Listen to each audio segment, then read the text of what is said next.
რა გამოწვევები არსებობს რეგიონში და როგორ შეიძლება აისახოს ეს ყველაფერი ჩვენზე და რამდენად მზად ვართ. მგონი ისინი ვხვდებიან რომ 2026 წელი იქნება უარესი წელი და 2027 წელი კიდევ უფრო უარესი. ძალიან სერიოზული პრობლემაა და თან ამერიკას ხო ეს ტრავმატული გამოცდილება აქვს რეჟიმის სტაბილიზაციისა, რეჟიმ ჩეინჯის მერე. ასობით 1000 და მილიონობით ირანელის მიგრაცია. ჩვენ ევროკავშირი გვინდა იმიტომ რომ გთავაზობს ცხოვრების უკეთეს სტანდარტებს, მეტ დაცულობას ყველანაირად. ნებისმიერი თავდაცვის თუ უსაფრთხოების საკითხი ის ვერ იქნება მოწყვეტილი პოლიტიკური სისტემისგან. მაგრამ ეს ყველაფერი უცებ მოულოდნელად იცვლება 2022 წელს, როდესაც უკრაინაში იწყება ომი და აპრიორი შეგვიძლია ვთქვათ, რომ ჩვენი მდგომარეობა თავდაცვის და უსაფრთხოების კუთხით არის კატასტროფული. ამას გარდა არსებობს, რა თქმა უნდა, და სრულიად ცხადია, ბიძინა ივანიშვილსა და რუსულ სპეცსამსახურებს შორის რაღაც ტიპის ურთიერთობა. სრულიად გვაქვს გაფუჭებული ურთიერთობა დასავლეთთან.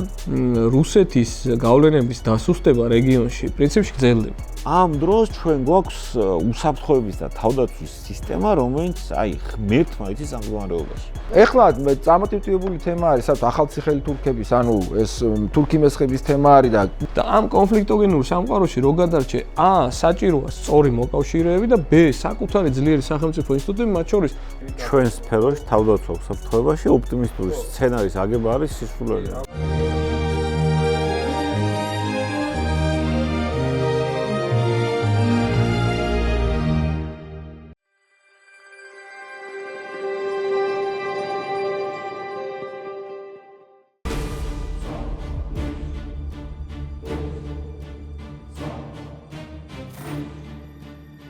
გამარჯობა მეგობრებო, ეთერში გადაცემა აპოლიტიკური კოდი YouTube პლატფორმაზე მისმინე, გამოყვებით სოციალებში და გამოიწვევთ ჩვენი არხი YouTube-ზე. დღეს ჩვენ გადაცემის სტუმრები იქნებიან ლაშა დებიცაშვილი, საქართველოს უნივერსიტეტის პროფესორი და გიორგი შაიშმელაშვილი, პარტია თავისუფლების მოედნის ეროვნული საბჭოს წევრი. დღეს გამომდინარე იქიდან, რომ თქვენი background-იც მოდი სხვა შეტყოსი ვერ ვიპოვე.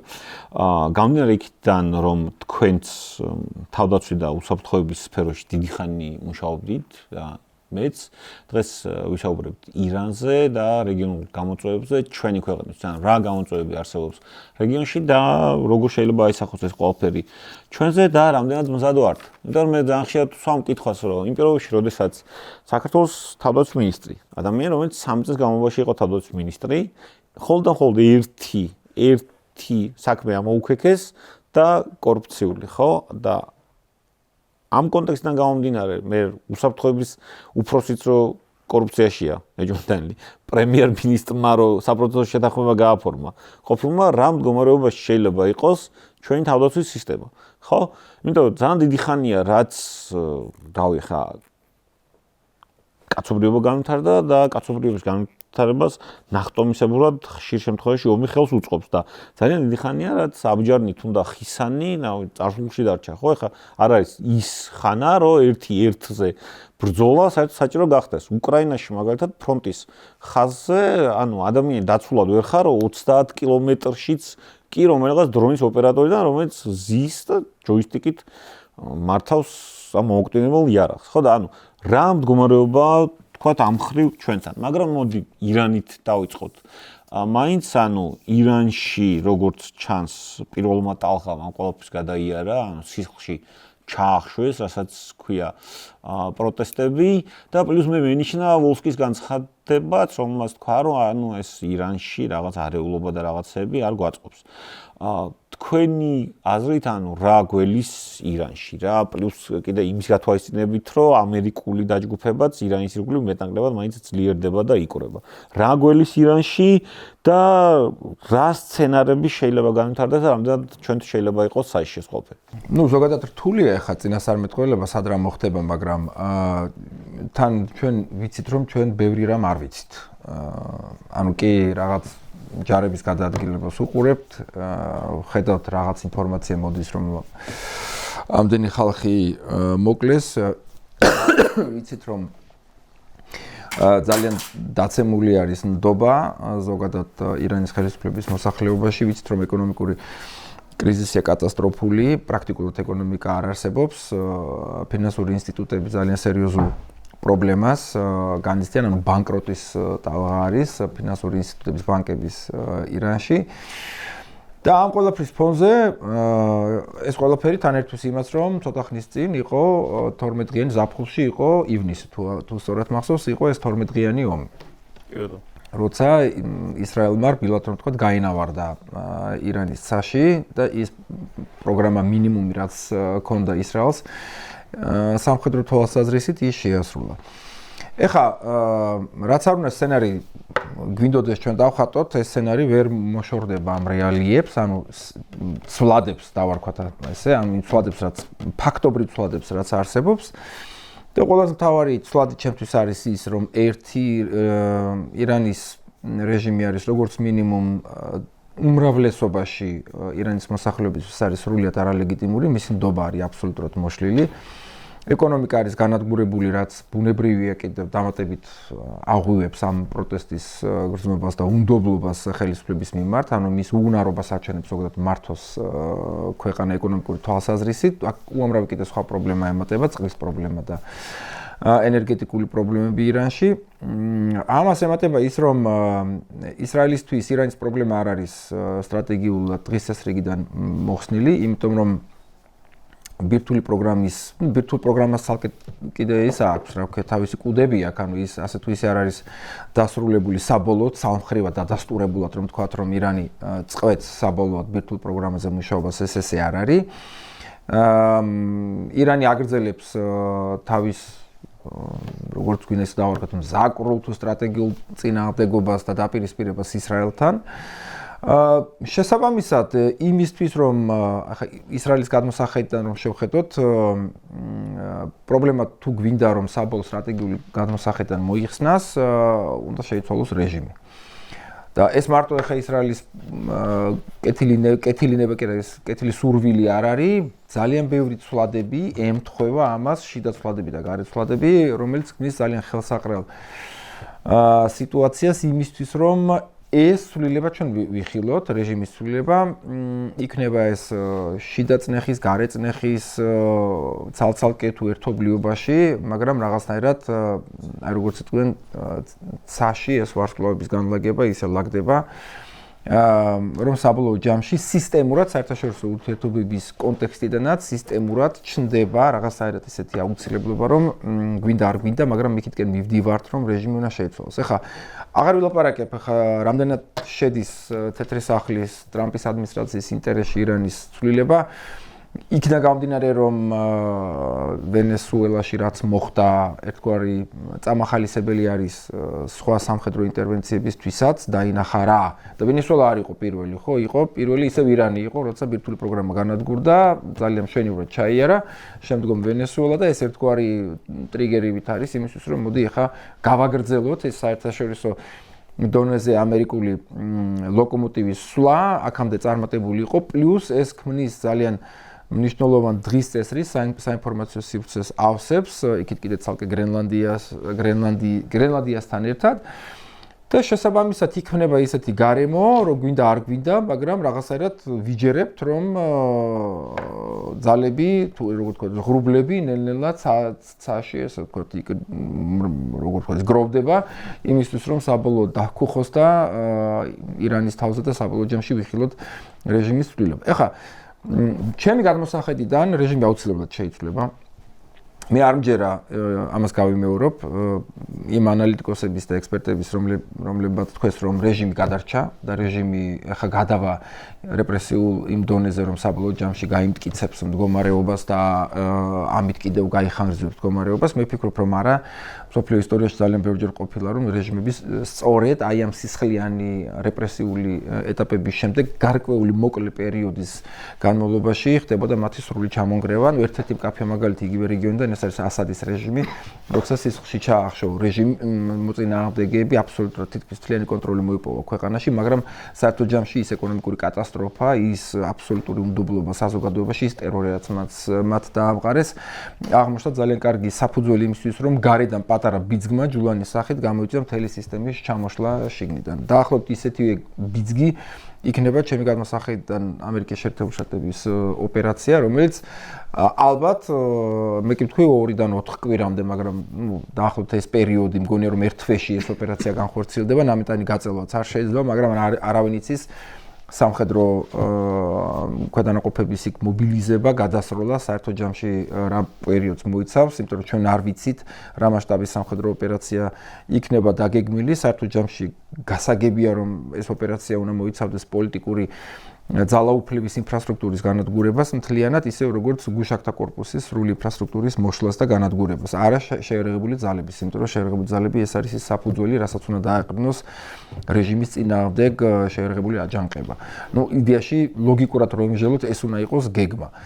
და ამას ახლა საერთო ჯამში ერთი თვე იქნება თუ ორი თვე, მოდი ესე 1-დან 2 თვემდე მაქსიმუმ ესე გავწელავ, მაინც დავუშვებ რომ მაინც გონია რომ 1 თვეში მოხდება, მაგრამ კი ბატონო იყოს 2 თვე მაინც მაქსიმუმ. გავწელოთ ეს მოლოდინების პერიოდი, მაგრამ ვფიქრობ რომ რეჟიმი შეიცვლება, რა შედეგი მოყვება ამას ჩვენთვის, გასაგებია რომ ირანის უზარმაზარი ქვეყნის პოლიტიკური რეჟიმის ცვლილება პირდაპირ პროპორციულად აისახება ჩვენს. იქიდან გამომდინარე თუ რა შედეგი დასრულდება ეს ოპერაცია. თუ ოპერაცია დასრულდება იმით რომ სწრაფად მოხდება რეჟიმის ცვლილება, რაც ისიც მე არ მჯერა.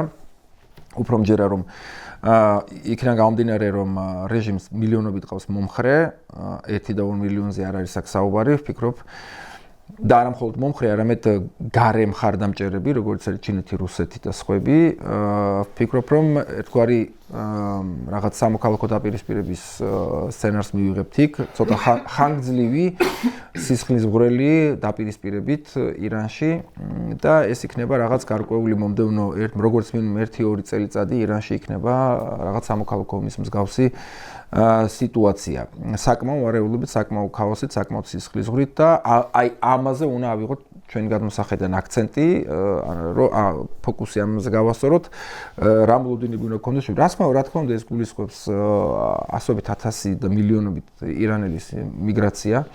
ქვეყნის გარეთ ყველაზე დიდი პრობლემა. ხო, პირველ რიგში სამეზობლოში ეს არის რა თქმა უნდა თურქეთი, იმიტომ არ უნდა თურქეთს ირანში არანაირი ცვლილება, იმიტომ რომ მას ესმის ძალიან კარგად, რომ მით უმეტეს ეს ახლა თუ ჩრდილოეთ ირანზეც გავრცელდა, ან სამხრეთ აზერბაიჯანზე, მაგრამ ზოგადად იდეაში ნებისმიერ ესეთი არეულობა ფართო მასშტაბიანი გულისხმობთ მილიონობით ადამიანის წასვლას. არავინ არ წავა ავღანეთში 90 მილიონი ქვეყანაში. კი ბატონო, არავინ არ წავა ავღანეთში გასაგები მიზეზების გამო, ყველა წავა აქეთ დასავლეთისკენ, ძირითადად თურქეთისკენ. არა მხოლოდ თურქეთისკენ, არამედ რა თქმა უნდა. ანუ თვალ ვერ ჩამოწერო, ეგ შეთვის დიდი პრობლემა იქნება. თუ იქ მართლა სამოქალაქო ომი ხდება და ეს პროცესი იწელება, ჩვენთვის არის მიგრაციული პროცესები არის პრობლემა. ერთადერთი, რასაც მე ვხედავ, ანუ ეხლა ძალიან სიღრმისეული ანალიზი უნდა გავაკეთოთ ეხლა რეალურად ეკონომიკაზე როგორი მოქმედებს, ხო? ანუ მაგრამ პირველი ესეთი რაც შეიძლება ხა ჩვენ ვთქვათ, რომ სამხრეთ კავკასია არის მეტნაკლების და უნდა ვაღიაროთ რაღაცნაირად სტაბილურობის რაღაც კუნძული არის. სომხეთი ყარაბაღის შემდეგ სომხეთი აზერბაიჯანი ლაგდებიან. მე არ მგონია რომ აზერბაიჯანმა გახსნა საზღვრები და შეუშვას თავის ტერიტორიაზე მილიონობით ტოლვილი, ეს აბსოლუტურად ეწინააღმდეგება ალიევის რეჟიმის, ალიევის სისტემის, ასე ვთქვათ, ლოგიკას რეალურად. ძირთად მაინც უფრო სომხეთისკენ და საქართველოსკენ თუ რაიმე ნაკადი წამოვა, ხო, სომხეთის გავლით საქართველოს. ნუ კიდე სხვა ქვეყნებიც რა თქმა უნდა, ეხლა ვინც ძალიან მდიდარია, გაფრინდება სხვაგან ეხლა, ხო, არაბულ ქვეყნებშიც გაფრინდებიან.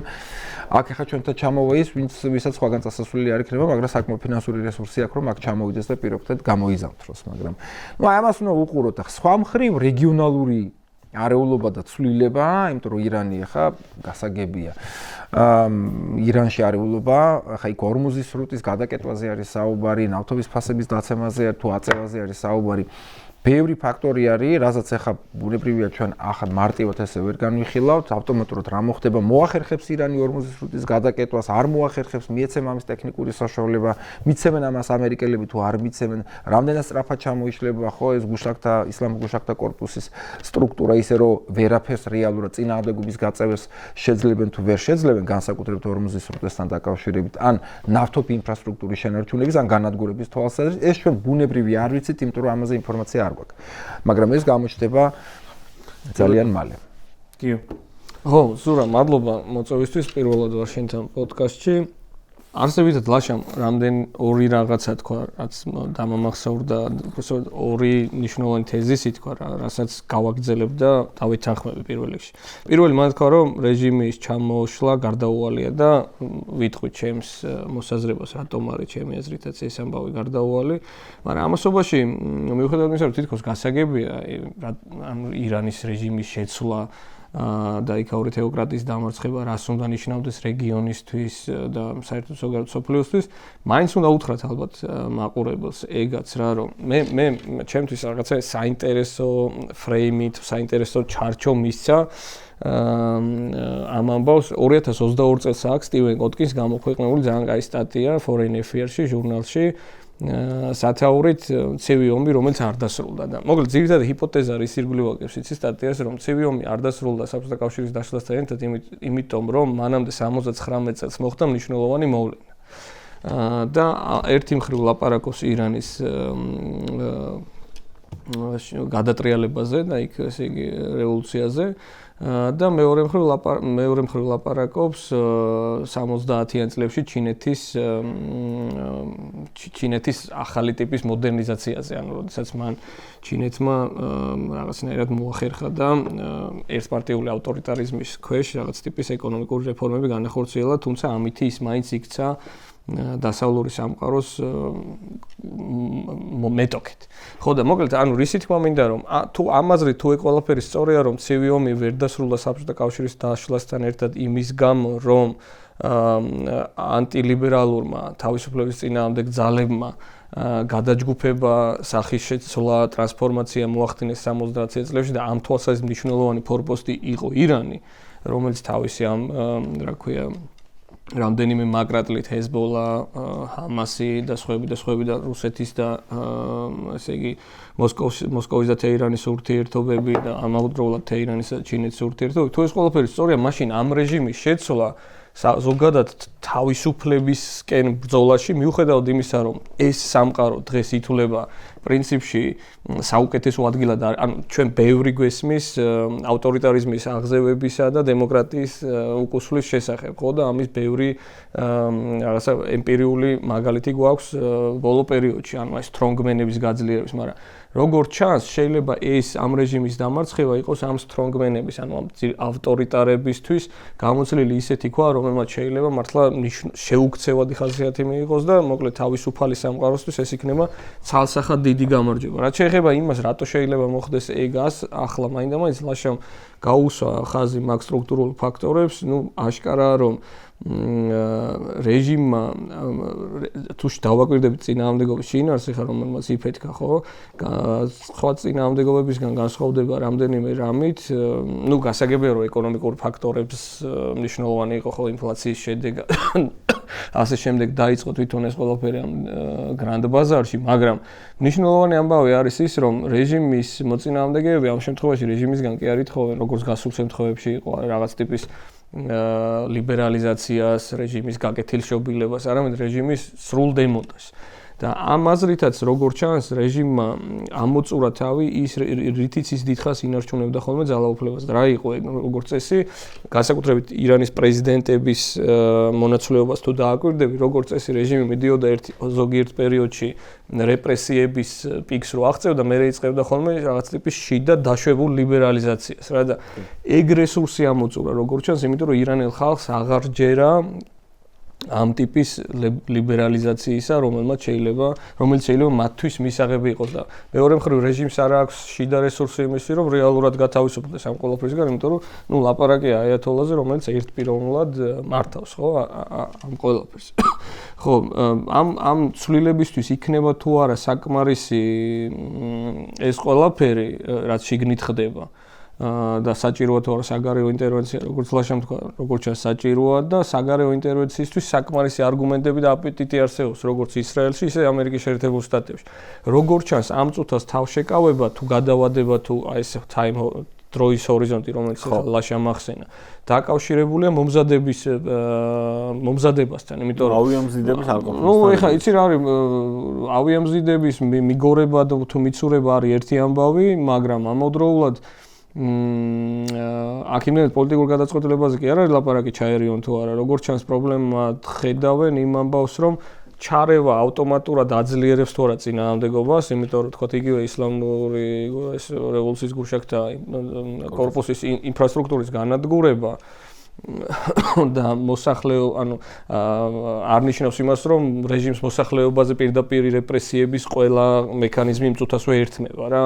ერთი ეგ ამბავია და მეორე როგორც ჩანს ძალიან სერიოზული პრობლემაა და თან ამერიკას ხო ეს ტრავმატული გამოცდილება აქვს რეჟიმის სტაბილიზაციისა, რეჟიმ ჩეინჯის მერე.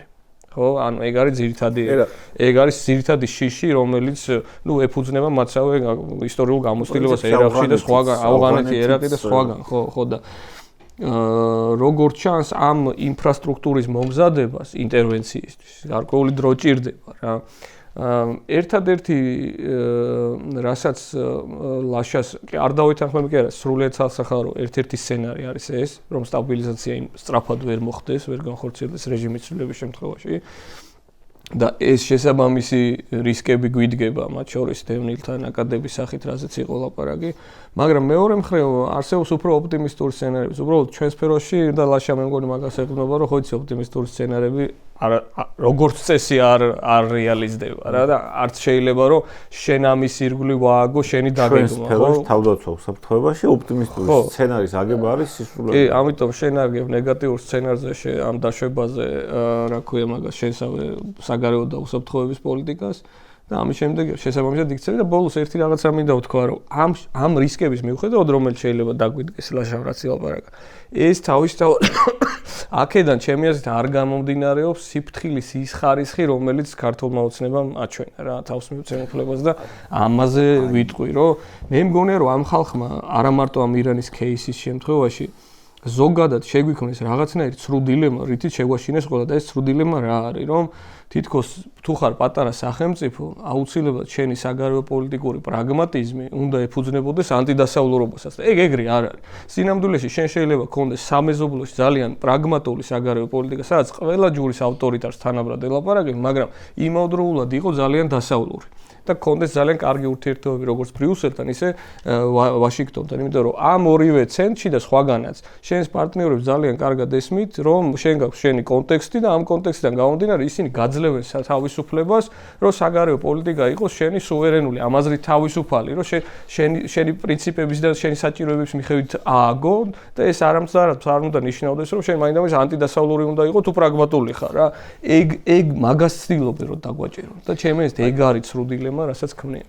აი, ამაზეც მინდოდა საუბარი და მოდი ამ თემას გავყვეთ, ანუ ის ყველაფერი, რაც დაიწყო 2024 წელს, აი რუსული კანონის შემოტანით, დასავლეთთან კავშირების გაწყვეტით, ამ პირდაპირ დედის გინებით და ასე შემდეგ, ანუ ეს ყველაფერი მე დღემდე ვერ ხვდები რაში სჭირდებოდათ. და რო ავხსნა მაყურებლისთვის გასაგები იყოს და თქვენთვისაც რა, ანუ 2012 წლიდან კი არა, 2008 წლის ომიდან მოყოლებული. მანამდე სხვა შორის სააკაშვილის პირველი ვიზიტი რუსეთში შედგა, ხო? ანუ საქართველოს მართველი რა, სტატუსიც არ უნდა იყოს, საქართველოს მეფე ყავდეს თუ პრემიერ-მინისტრი თუ პრეზიდენტი, ის აუცილებლად დგება იმ დღის წესრიგის წინაშე, რომ რუსეთთან რაღაც ურთიერთობა რაღაცა ფორმით მას აუცილებლად მოუწევს, ხო?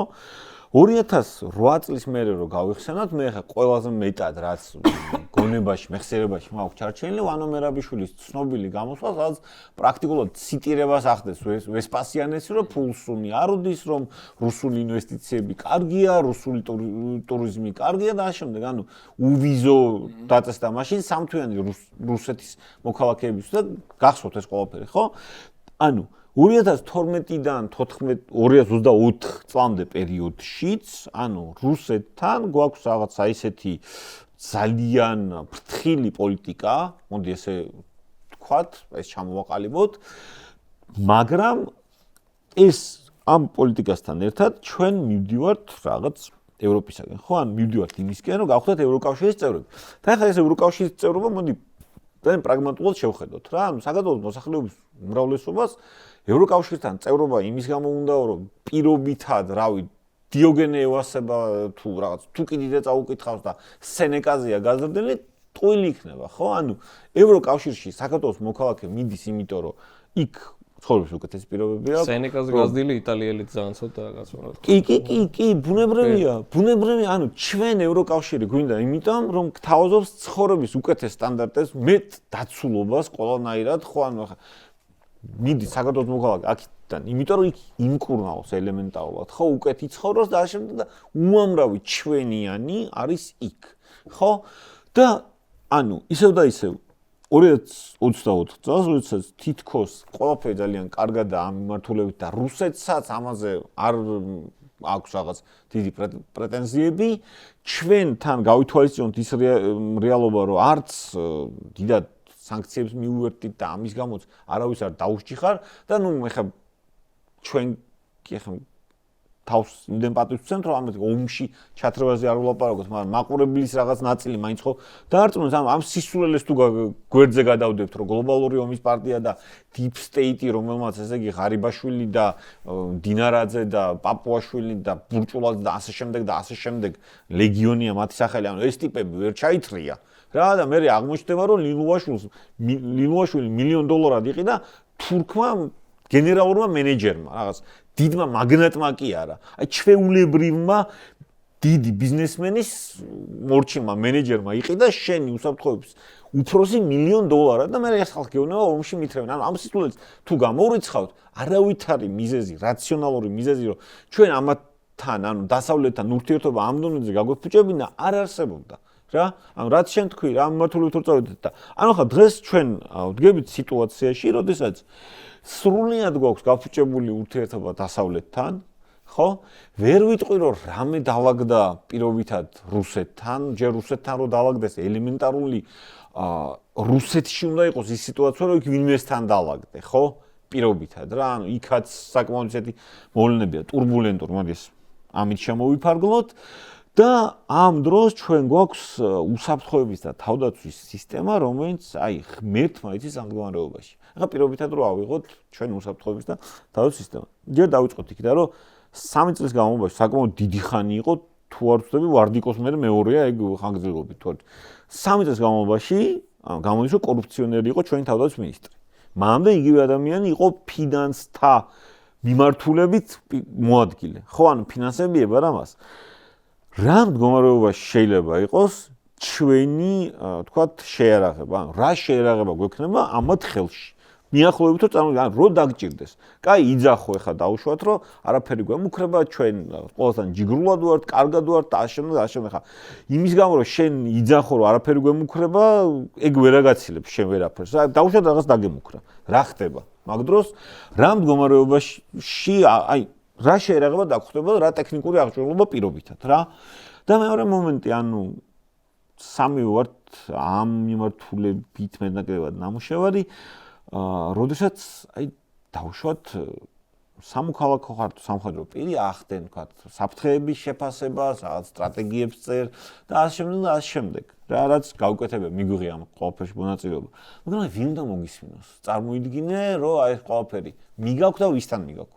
რა ტიპთან, რომელიც ამტკიცებს, რომ გლობალური ომის პარტია. ანუ ეგეც ხო ისაა ნიშნავენ, კი ჩვენი საზოგადოება დაიყო, ჩვენი კოლეგები და ასე შემდეგ ჩვენ დავიყავით სამწუხაროდ, მაგრამ რაღაც რაოდენობა პროფესიონალების ხო დარჩა პირობითად, მაგრამ ამათ ვინ მოусმინოს, ხო?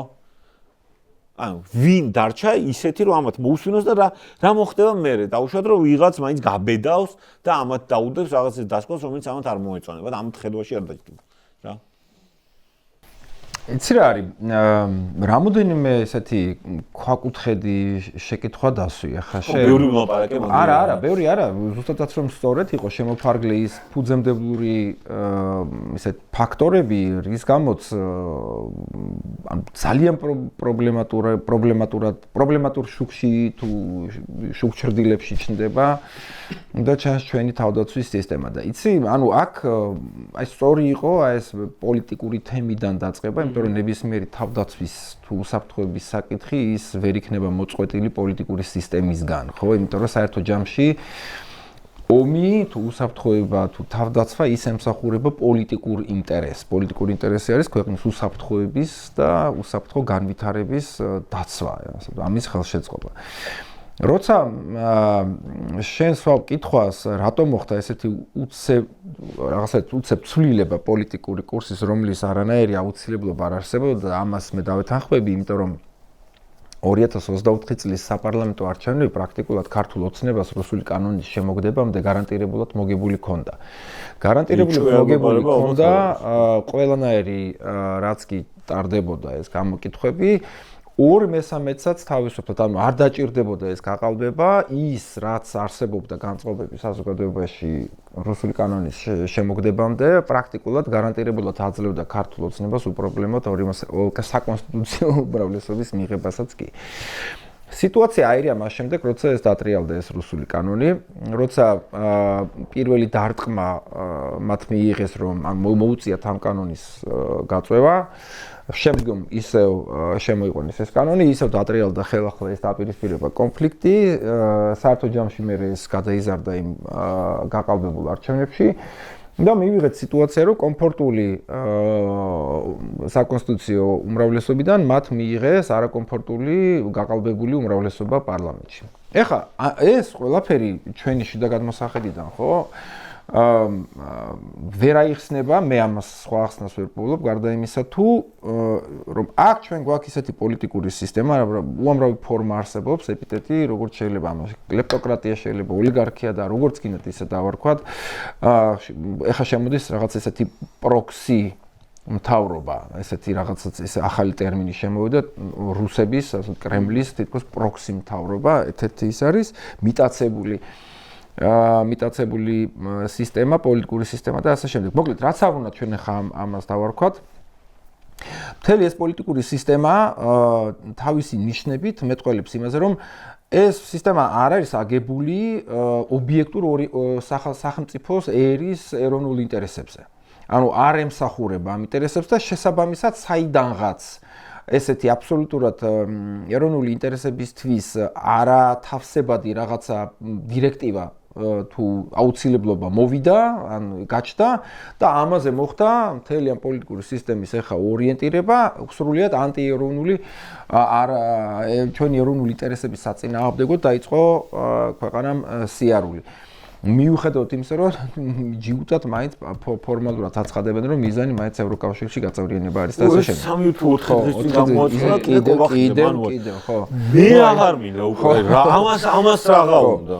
ანუ და აქ იცი რა არის? აქ ახლა რატო ვიწყებთ, რატო არის მნიშვნელოვანი რომ გავიგოთ, რატო არის პოლიტიკა მნიშვნელოვანი და პოლიტიკური სისტემა ვინ კვებავს ამ პოლიტიკურ სისტემას და რა აქტორებით, რა მონაწილეებით არის შევსებული ეს პოლიტიკური სისტემა. იმიტომ რომ საერთო ჯამში, აი როცა ჩვენ მივდივართ იმ მომენტამდე, როცა ქვეყანა დასაცავი გახდება, ხო, ჩვენ გვინდა არ გვინდა, მაგრამ ისე ვუბრუნდებით იმ მარტივ ჭეშმარიტებას, რომელიც აი მე-19 საუკუნეში ისევ და ისევ კლაუზევიცმა ამოხსნა, რომ არის მთავრობა, არის ხალხი, არის ჯარი და ნუ მე ამას კიდე მოგვიანებით შეემატა კიდე, რასაც ქვია, ინდუსტრიული ეკონომიკური საფუძველი ქვეყნის.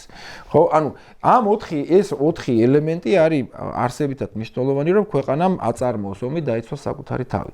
და აქაც კიდე ბაზისური პრინციპი არის, რომ თუ მთავრობა არ არის ლეგიტიმური და მთავრობის მიმართ ნდობა არ გააჩნია ჯარს და ხალხს, ხო ეს კაცი ამბობს რომ ომს აუცილებლად წააგებ, იმიტომ რომ ასეთი მთავრობის გადასარჩენად არავინ არ მიდის ომში. ხო, ასეთი მთავრობა რომ გიბრძანებს რომ ეხა შენ უნდა წახვიდე და შენი სიცოცხლე უნდა შესწირო იმისთვის რომ მე ჩემი სავარძლებებზე დავრჩე აქ, ხო? არავინ არ მიდის, ეს წარმოუდგენელია, გამორიცხულია. თითოეული ეს კომპონენტი, რომელიც აი აქ არის, ხო, აი ამ სამეულში, ბრწყინვალე სამეულს რო ეძახის კლაუზევიცი, ხო, ანუ პირდაპირ პროპორციულად მოქმედებს იმაზე, წააგებ თუ არა ომს. თან პირდაპირ პროპორციულად, ანუ გარანტირებულად თუ ერთ-ერთი ელემენტი ამოვარდნილია, თუ ხალხი არ არის მომზადებული პატრიოტული ომს წააგებ, თუ ჯარი არ არის მომზადებული საჭირო რაოდენობით შეიარაღებით, მას არ ჯერა, ასე ვთქვათ, მთავრობის და ასე შემდეგ, ის წააგებ და თუ მთავრობა არ არის კომპეტენტური, ლეგიტიმური და ასე შემდეგ, აუცილებლად წააგებ, იმიტომ რომ ერთი რაღაც მინდა დავამატოთ თან რა, რომ ეს ყველაფერი დიდი შემაკავებელი ფაქტორია თან ნებისმიერის. რა თქმა უნდა, იმიტომ რომ სამი და თავარია რომ შეაკავო, რა თქმა უნდა. და აი ამ გადმოსახედიდან როცა უყურებ რომ რა ნაბიჯები გადაიდგა ახლა ზოგი 2012-ზე ამას, მაგრამ მოდი დავიწყოთ 2000 აი მომენტიდან 2022-დან, ხო, იმიტომ რომ 2022 ომის დაწყება, ჩემს უკრაინაში ომის დაწყება, idеაში მე ცოტა უფრო ადრე ვიწყებ, აი ყაზახეთში და ყარაბაღიდან ვიწყებ ამ პროცესს, მაგრამ იმიტომ რომ ეს დიდი განმარტოთ ყაზახეთი.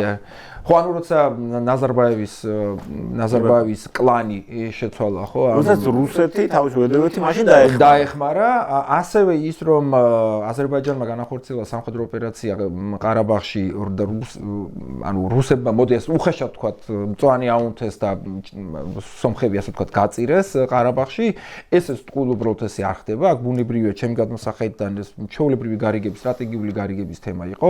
ანუ დიდი გეგმა ჩემი მოსაზრებით იყო ის, რომ რუსეთმა დაიწყო ამ პერიოდში პოსტსაბჭოთა სივრცის რესტრუქტურიზაცია, თავისი გეოპოლიტიკური, ასე ვთქვათ, მიბმა საკუთარ თავზე ძველი რეჟიმების ცვლილებით, მნიშვნელოვანი მოთამაშეებისთვის კომპრომისების გაწევით, როგორც ის იყო ნახევარი ყარაბაღის მიცემა, ნახევარზე მეტი იმ 5 რაიონთან ერთად ყარაბაღის გარშემო, რაც იყო ალიევისთვის, იქით ტოკაევის ხარდაჭერა, აქეთ ბაზის, აქ ცოტა მოგვიანებით საქართველოზე ვისაუბრეთ, მაგრამ უკრაინის ეს ერთგვარი პარალელებს ვავლებ, როცა მთელი ევროპა დაიპყრო ნაცისტურმა გერმანიამ და შვეიცარია მაინც დამოუკიდებელი იყო ეხა რეალურად და გერმანელებმა დახედეს და ბევრი ამბობს რომ თურმე შვეიცარია იმიტომ არ დაიპყრო რომ აი ნაცისტურ გერმანიას ეხა დივიზიებს ძალიან ბევრი დივიზია შეეწირებოდა შვეიცარიის აღებასო და აი მაგიტომ ეხა იმას ქნეს რომ არა მოდი შვეიცარიას არა ჯობია უფრო 10-ჯერ მეტ საბჭოთა კავშირს ვეომო და 10-ჯერ მეტი ხო ნუ სრული სიგიჟე არის მაგრამ გასაგებია რომ მეორე ხარისხოვანი იყო ეხა შვეიცარიას დროის დაკარგვა სხვა უფრო სტრატეგიული საკითხები იყო მოსაგვარებელი იქნება საბჭოთა კავშირი საფრანგეთო ასე შემდეგ.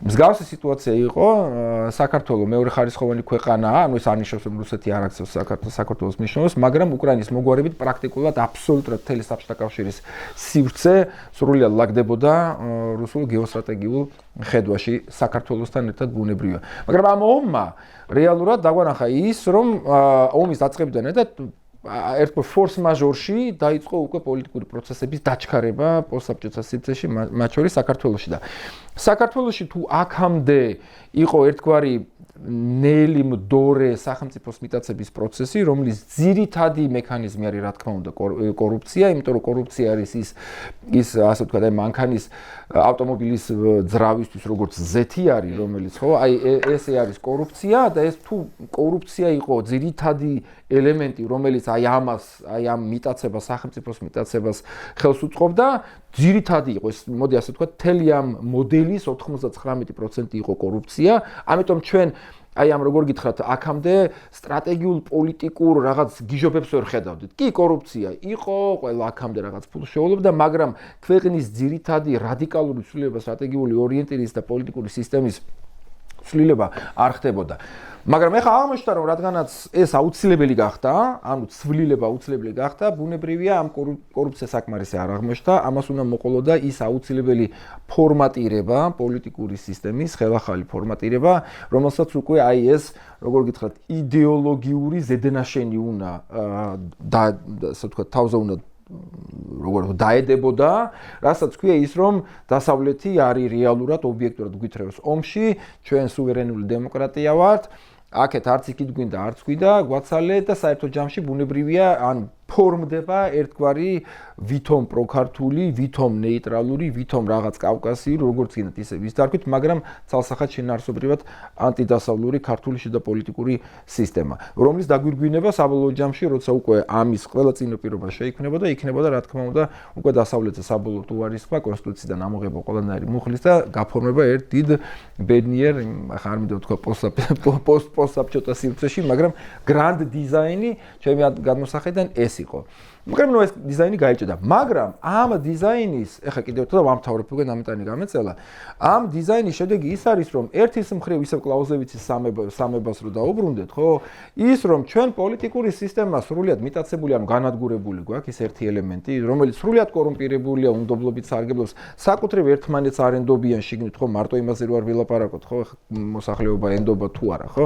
ერთი, ჩვენ გვაქვს მოსახლეობა, რომელიც აბსოლუტურად გაოგნებულია, აბსოლუტურად პოლარიზებული ფამილია აბსოლუტურად არ არის გაერთიანებული, ანუ რაღაც ისეთია, ანუ აზრებში ვართ, რა ვქნათ, ის ვქნათ, მას ყავს არ ყავს პოლიტიკური წარმომადგენელი ძლიერი, რომელიც შეკრავდა მოსახლეობას, ხო, რაღაც ამ პროცესში ვართ ხელახლა და ამ დროს ეხლა კითხვას ვსვავთ აი ამ ფონზე, რომ ჩვენი ჯარი ამ სიტუაციაში როგორ იქნება.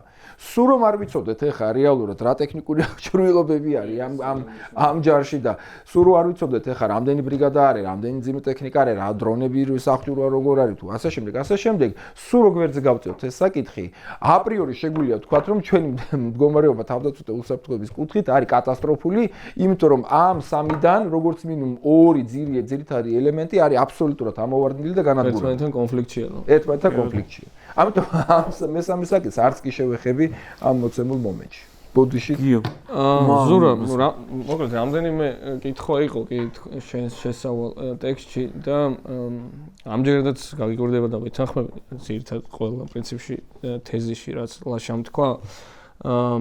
უბრალოდ არ ვიცი ხა ეს პოდკასტი რამდენად იძლევა ეგეთი ხარისხის გულწრფელობის საშუალებას, მაგრამ უნდა ვთქვა ეგა რა, რომ მე მგონია რომ ჩვენ ყველა მინიმუმ მე დამაკომპლექსა ერთმა რაღაცამ რა ჩვენ ხანდახან ხო სიტყვებს რაღაც დევალვაცია ხდება ხოლმე და აი იმ თავითვე ძახილი იმისი რუსული რეჟიმი და მინიმუმ ადამიანების იმ ნაწილისთვის რომლებიც ხედავდა რომ 2014 წელს ასოცირების შეთანხმება ფორმდება საქართველოს აფორმებს ევროკავშირთან ვიზა ლიბერალიზაცია მოდის და პლუს რუსეთთანაც ეს თავარი ორი წითელი ხაზი შენი ტერიტორიული მთლიანობა ერთი მხრივ და მეორე მხრივ შენი საგარეო პოლიტიკური არჩევანი ისევ და ისევ ევროკავშირთან აგრძელებ ინტეგრაციას. თუ ეს ორი რამე არ იცვლება, ეხლა ის პრაგმატულ პოლიტიკას, რასაც იმ დროს უცნება ეძახდა, ხო? გულისხმობ იმას, რომ რაღაცა ამ ორი წითელი ხაზის მიღმა სავაჭრო ეკონომიკური კულტურული თანამშრომლობა რუსეთთან და რაღაცა თითქოს ჩანდა იმ დროს რაღაცა იმ ტიპის მოდუს ოპერანდი, რომელიც რაზეც შელაპარაკობდი რა ამ ქვეყნისთვის უნდა ყოფილიყო ნორმალური საგარეო პოლიტიკის რაღაცა კეთების ფორმა. მაგრამ ეს ყველაფერი უცებ მოულოდნელად იცვლება 2022 წელს, როდესაც უკრაინაში იწყება ომი და მე მაქვს განცდა რომ აი უკრაინაში ომის დაწყებამ ატომური კოლაიდერი რო ფუნქციას ასრულებს, ხო იცი რაღაცები რო ჩქარდება რა. დაახლოებით ეგრე აჩქარა პროცესები ოცნებისთვისაც. ეხლა რაც არ უნდა აკადემიურად კეთილსინდისიერად ლაპარაკობდე და ამ წუთას მე და შენ არ გვიკავია ხელში ბიძინა ივანიშვილის და FSB-ს ვიღაცა კურატორების ერთმანეთთან კომუნიკაციის ის ხო ეგ იმას არ ნიშნავს რომ ეს რაღაცა ანუ ამ რაღაცაზე მათ შორის აკადემიურადაც არ ვიმსჯელოდა ანალიტიკურად იმის გამო რომ როგორც თქვენ სწორად აღნიშნეთ მათი ელექტორალური ინტერესებიდან გამომდინარე ის პოლიტიკა რომელიც მათ აირჩიეს უბრალოდ არ იხსნება არ ემთხვევა ელექტორალურ ინტერესებს ანუ თუ ჩვენ ვილაპარაკებთ რომ რეჟიმის გადარჩენისთვის აკეთებენ ამ ყველაფერს რომ მხოლოდ დასავლურ ეკოსისტემაში ვერ გადარჩებენ რაღაც ეგ არ არის საკმარისი რა არსებობს ავტორიტარული რეჟიმები რომლებიც პოლიტიკურ თავისუფლებებს ართმევენ საკუთარ მოსახლეობას მაგრამ დასავლეთთან ურთიერთობას ინარჩუნებენ გერმანიის ელჩის ყოველდღე ლანძღვა არ ეწერება ამ ამბავში მაშინ გინდა არ გინდა შემოდის რუსეთის ფაქტორი. ეხლა ეს რუსეთის ფაქტორი რა ფორმით შემოდის მოვადრო და ალბათ უფრო მეტი სიცხადე გვექნება, მაგრამ მე მაგ ჩემი სამუშაო ჰიპოთეზაა. დაახლოებით ასეთი რა. პირველი ლაშამ კორუფცია ახსენა და მგონია რომ ერთ-ერთი მთავარი პრობლემა რომელიც ჩვენ არ გავითვალისწინეთ, ჩვენი დაშვება და შენც გქონდა იგივე აი როცა უსაფრთხოების შეფს ელაპარაკობდი, რომელიც ვიღაცამ მოისყიდა, ხო? ჩვენი პრობლემა იყო ეგ რომ ჩვენ კორუფცია არ გავიაზრეთ როგორც ეროვნული უსაფრთხოების პრობლემა და უყურებთ როგორც ორგანიზებულ დანაშაულს და საერთოდ სოცნებამ ეს ყველაფერი რაღაც ყოველდღიურობად იმდენად აქცია რომ კორუფციაზე როგორც ეროვნული უსაფრთხოების პრობლემაზე ვერ ვფიქრობდი და მე მგონია რომ ამ პერიოდში 2014-დან დაახლოებით ვიდრე 2022 წლამდე რუსულმა სახელისუფლებო თუ სპეცსამსახურმა საცეცემმა ძირითადად ქართველების რა ქვია მაგას სიხარბის ხარჯზე და ამ კორუფციის ხარჯზე ძალიან სერიოზული ინფილტრაცია მოხდა საქართველოს სახელმწიფოებრივ სხეულში. და ამის მაგალითია ფარცხალზე ამაზე უკეთესი მაგალითი შეუძლებელია რომ არსებობს. ამას გარდა არსებობს რა თქმა უნდა და სრულიად ცხადია ბიძინა ივანიშვილსა და რუსულ სპეცსამსახურებს შორის რაღაც ტიპის ურთიერთობა. მაგრამ ეხლა სამყარო ძალიან ისეთია რა ვიღაცები მეკითხებიან ხოლმე რომ აი როგორ შეიძლება რომ ბიძინას არანაირი ავტონომიურობა არ ქონდეს ამ რუსებთან ურთიერთობებში, როდესაც მაგალითად იგივე აფხაზებმა გაუბედეს და უარი უთხრეს ამ ეგრეთ წოდებულ აგენტების კანონზე და დღემდე არ დამტკიცებულა ეს აფხაზეთში. აქ უბრალოდ საქმე იმაშია რომ კიდევ იმეორე სამყარო არ არის შავ-თეთრი. აქ რამდენიმე რაღაც დაემთხვა ერთმანეთს. ერთი მხრივ ბიზნეს ინტერესშიც იყო ამ ტიპის პოლიტიკაზე გადასვლა. მეორე მხრივ ის გრძნობდა რომ ამ სიგნალის გაგზავნით, იმიტომ რომ შემთხვევით ვერ იქნება ზურა რომ რაღაცა ყაზახეთში თუ რომ სად იყო ყირგიზეთში, რესპუბლიკა სერბსკაში და საქართველოში და ასე შემდეგ რამდენიმე ადგილზე რომელიც არის რუსული გავლენების სივრცე, ეს კანონი დაინიცირდა რა და როგორც ჩანს ეს იყო პუტინისთვის რაღაცა აი სტრატეგიული პერიმეტრის მონიშნავს რო აკეთებ რა და ამ აზრით მისთვის იყო მნიშვნელოვანი და ბიძინა მეგიგზნო ძალიან კარგად რომ ეს იყო გასაკეთებელი იმისთვის რომ პუტინს თავი მშვიდად ეგზნო უკრაინაში ომის ფონზე. მეორე მომენტი რაც ასევე არ არის გამორიცხული, ხა ეს ჩვენ ხელისუფლებაზე როცა ვლაპარაკობთ, მარტო ივანიშვილი არ არის, ჩვენ კი რაღაცა როგორც უნილატერალ აქტორს ეგრე უყურებთ, მაგრამ ხელისუფლების შიგნით არსებობს რაღაც ტიპის ჯგუფები, რომლებიც მათ შორის ბიზნესზე ახდენენ ალბათ გავლენას და უკრაინაში ომის დაწყებას თან ახლდა რამდენიმე ესე იგი ვარაუდი, რომელიც ივანიშვილს დაამწრეს ქონდა. პირველი ეგ იყო ის, რომ კი მართლაც სწრაფად ეცემოდა კიევი და ამ აზრით ეხა ივანიშვილი რო წასულიყო და დასავლელი მრჩევლებისთვისაც აზრი ეგითღა დაახლოებით იგივეს ეტყოდნენ. ხო გახსოვს მაშინდელი შეფასებები და ამ ყოველთვის აკეთეს 2024-ში როცა უკვე უკრაინამ აი ხო და მაგის თქმა მინდა მე მახსოვს რომ აი მარტში როდესაც ჩანდა რომ კიევი არ ეცემოდა და პირიქით რამდენიმე ადგილზე კონჩეტება ქონდა თქვა ირპინი და 2022 წლის მარტში მაშინ ჯერ კიდე თავდაცვის სამინისტროში ვიყავი და რამდენიმე საჯარო მოხელე სამოქალაქო განსხვავებით სამხედროებისგან მეუბნებოდა რომ აი კიევის სწრაფად დაეცემა ანუ აშკარად ჩანდა რომ ეგ იყო აი ბიზნეს პროექცია სამყაროზე და რო ეს რეალობა რო ამ პროექციას არ ემთხვეო და გესმის ბრაზდებოდნენ რა და შემდეგ უკვე გადაწყობა გაუჭირდა ორი მიზეზის გამო. პირველი, ჩემი აზრით, მან აი ამ ომთან დაკავშირებული ალტერნატიული სამარშრუტო სავაჭრო გზების ფონზე მან იგრძნო რომ ამითი შეეძლო რომ შემოსავლები გაეზარდა და არა მხოლოდ მან. ფაქტია რომ საქართველოს აღმოჩნდა ქვეყანა ჩვენ და ძალიან სამწუხარო და იგაც უნდა ითქვას რომ არა ქართველი მოხალისეები ზურა უკრაინაში. ალბათ ისტორიის რაღაცა ეტაპზე, ჯავრის ეტაპზე, ესე ვთქვათ, თუ ჩვენ სადმე, ესე იგი რაღაცნაირად აღმოჩნდებით მართლები ამ ისტორიის წინაშე, ეგ იქნება უპირველეს ყოვლისა ის ბიჭები და იმათი გაღებული სიცოცხლე და იმათი გაღებული ჯანმრთელობა, ვინც იქ იბრძენ. გავამარტივოთ, ხვდები რას ვერა. საქართველოს ამომით იხეირა. არასწორი გზა აირჩია. ამომით იხეირა ოცნების პროპაგანდის საწინააღმდეგოდ ომში კი არ ითრევდნენ საქართველოს ამომით რაც იხეირა შემოსული ფული რუსეთიდან და შემდეგ ხო ამის მაგინდა ხო და ამ სტაბილურობის მომენტებით იხეირა ძალიან ბევრმა რა იმის თქმა მინდა და ამან გაუზარდა ოცნებას სტაბილურობის განცდა შიგნით როგორც ეკონომიკური ისე პოლიტიკური ამიტომ ბევრმა ფაქტორმა ჯამში განაპირობა ის რომ ოცნებამ აირჩია საბოლოო ჯამში არ აღმოჩნდა იმ მხარეს სადაც უნდა აღმოჩენილიყო. ეხლა რა არის ამ ყოველფრის და ხო ამას ემატება შემდეგი რაღაცა რომ ესე რას გვეუბნებია რა რომ პრინციპში კი შეიძლება უკრაინაში ჯერთი თუ დააკვირდები ოცნების პროპაგანდას რატომ მომწონს შენი პოდკასტი და სხვებიც რა ეგენი აღარ ლაპარაკობენ დიდი ხანი მიუხედავად იმისა რომ სახელმწიფო პარტია არიან აი bread and butter საკითხებზე რაღაცა პური კარტოფილი ამ თემებზე კი არ ლაპარაკობენ რაშიც თითქოს უპირატესობა უნდა ჰქონდეთ იმიტომ რომ ხელისუფლება არიან და შეუძლიათ მოსახლეობას ეს პრობლემა გადაუწყვეტონ სულ ლაპარაკობენ რაღაცა გრანდ პოლიტიკაზე ოღონდ ამ გრანდ პოლიტიკას გვთავაზობენ როგორც რაღაც დიდ შეთქმულების თეორიას ზაღლი შინარ ვარგოდაო სანადიოდ გარბო ანუ გეუბნებია რომ დასავლეთი სუსტება იქ რაღაცა რუსეთი სადღაც ძლიერდება ჩინეთი იქნება მომავალი სუპერპაუერი და ეს ამ ყველაფერს აკეთებენ ერთადერთი მიზნით რომ შენი ყველა ქმედება ამ შემთხვევაში ოპოზიციის თუ სამოქალაქო აქტივისტების რომელსაც გინდა რომ ეს საქართველოს იყოს იმ რაღაცა ცივილიზებული სამყაროს ნაწილი რომელიც უკრაინის ირგვლივ ასე თუ ისე მობილიზდა ხო გეუბნებია რომ ეგეთი რამე არ არსებობს სინამდვილეში რა ეს ყველაფერი მარცხდება სუსტდება და ამიტომ ჩვენ ნებისმიერი არჩევანი არის სწორი იმის გამო რომ ესენი არიან ესე იგი ხო რაც შეეხება თავდაცვის და უსაფრთხოების სისტემას და ამაზეც ორი სიტყვით უბრალოდ დავამატებ ლაშამ რაც თქვა ეგ არის ჩვენი პრობლემა რა არის ერთ-ერთი რომ ჩვენ მაინც რაღაცა აი თითქოს სადღაც საექსპედიციო ისინი გვიწევდეს ომები რა და ამ შეერაღებულ ძალებს უყურებთ მაგის რაღაცა ინდიკატორებს ზატყოფნის და ვამბობთ რომ კაია ან ცუდია რა და სინამდვილეში საკუთარ ტერიტორიაზე მცირე ქვეყანას თუ ომი უწევს იქ გადამწყვეტი ფაქტორები არის ის კლაუზების სამებიდან ჯარზე მნიშვნელოვანი კიდე მოსახლეობის განწყობა და ასე შემდეგ და სად არის ეს დობა, ანუ ინსტიტუტებს შორის, ადამიანებს შორის, ანუ გახსოვს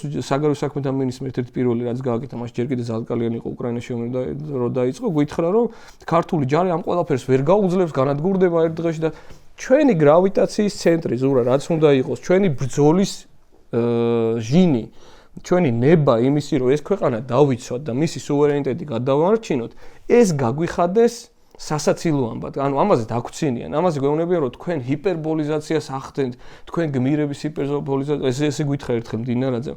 ანუ მთელი ამ ქვეყნის სტრატეგიული კულტურა რაზეც იდგა, რომ ცირერი რაღაცა დავითი და გოლიათი, წმინდა გიორგი გერბზე რატო გვაქვს, ხო რომ მიუხედავად იმისა, რომ პატარა ხარ ღირსება, ეს გითხრეს რომ არის გამონაგონი და ამაზე დაგვრცინიან, ვისაც ეს გვჯერა. ამ ფონზე როგორიც არ უნდა იყოს თავდაცვის ბიუჯეტის შეიარაღება და თან ეს ხო გაზომვადი ინდიკატორებია, ვიცით რომ ამ წუთას მაგალითად მშპ-ს დაახლოებით 1.6-1.7%-ია თავდაცვის ბიუჯეტი, ხო?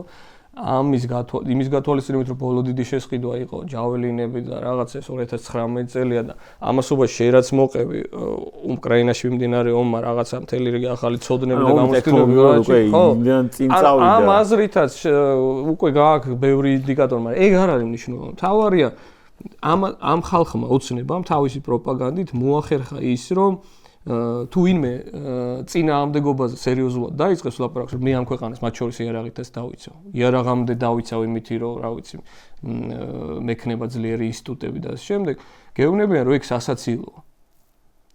და სამწუხაროდ ადამიანებს რაღაცა ნაწილში ეგ ეჭვები გააძლიერეს და გააჩინეს. აი, ჯაველინები ახსენე და ერთი ბოლოს აი წამლად როდის გინახავს რუსეთ უკრაინის ომიდან ჯაველინით აფეთქებული ტანკი. 2 წელიწადზე მეტია, 3 წელიწადიც კი არ მინახავს. რა არ და ინტენსიურად უყურებ ყველა არხს ვუზივარ რუსულს და უკრაინულს და ასე შემდეგ.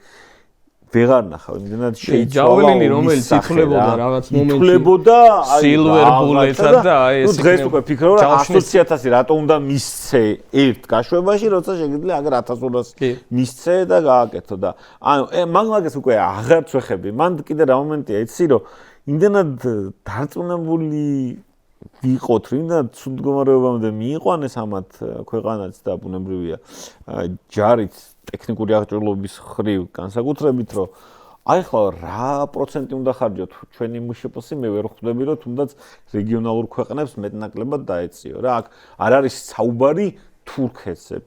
აზერბაიჯანზეც კი აღარაა საუბარი, აი სომხეთს რომ მეტნაკლებად დაეციო, რომ აი იმაზე კი არა, რომ ომი გინდა და სადმე გავარდე და რაღაც თუნდაც საკუთარი ტერიტორიები ძალით დაიბრუნა. ამაზე არაა საუბარი.